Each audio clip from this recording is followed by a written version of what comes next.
ಇದು ಸಿದ್ದರಾಮಯ್ಯನವರ ಹೇಳಿಕೆ. ಇದೇ ರೀತಿಯಲ್ಲಿ ಡಿ ಕೆ ಶಿವಕುಮಾರ್ ಕೂಡ ಮಾತನಾಡಿದರು. ರಾಜಕೀಯವಾಗಿ ನಮ್ಮಿಬ್ಬರದು ಒಂದೇ ತೀರ್ಮಾನ, ನಮ್ಮದು ಒಂದೇ ಗುಂಪು, ಅದು ಕಾಂಗ್ರೆಸ್ ಗುಂಪು. ನಾವು ಕೂಡ ಹೈಕಮಾಂಡ್ ತೀರ್ಮಾನಕ್ಕೆ ಬದ್ಧರಾಗಿರ್ತೀವಿ ಅನ್ನುವಂಥ ಮಾತುಗಳನ್ನು ಮಾತನಾಡಿದ್ದಾರೆ. ಏನು ಹೇಳಿದರು ಡಿ ಕೆ ಶಿವಕುಮಾರ್, ಬನ್ನಿ ನೋಡೋಣ. ರಾಜಕೀಯವಾಗಿ ನಮ್ಮಿಬ್ಬರದು ಕೂಡ ಒಂದೇ ತೀರ್ಮಾನ. ಪಕ್ಷದ ವರಿಷ್ಠರು, ನಮ್ಮ ಹೈಕಮಾಂಡ್ ಏನು ಹೇಳ್ತದೆ ಆ ರೀತಿ ಹಿಂದೆನೂ ಕೆಲಸ ಮಾಡ್ಕೊಂಡು ಹೋಗಿದ್ದೀವಿ, ಮುಂದಕ್ಕೂ ಕೆಲಸ ಮಾಡ್ಕೊಂಡು ಹೋಗಬೇಕು ಅನ್ನೋ ಗುಂಪು ನಮ್ಮದು. ಯಾವ ಗುಂಪು ಇಲ್ಲ.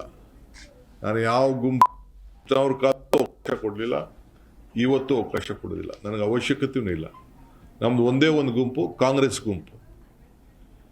ಚೀಫ್ ಮಿನಿಸ್ಟ್ರು ನಾನು ಆವತ್ತು ಕಾಲದಲ್ಲಿ ಸಿದ್ದರಾಮಯ್ಯನವರು 3 ತಿಂಗಳು, ನನ್ನ 4 ತಿಂಗಳು ಹೈಕಮಾಂಡ್ ಆದೇಶದ ಮೇರೆಗೆ ಸ್ವಲ್ಪ ದಿನ ವೆಯ್ಟ್ ಮಾಡಿ ಡಿ ಕೆ ಅಂತ ಹೇಳಿದಾಗ ಕೂಡ ಒಂದು ಶಬ್ದ ಆವತ್ತು ಕೂಡ ನಾನು ಮಾತಾಡಿಲ್ಲ.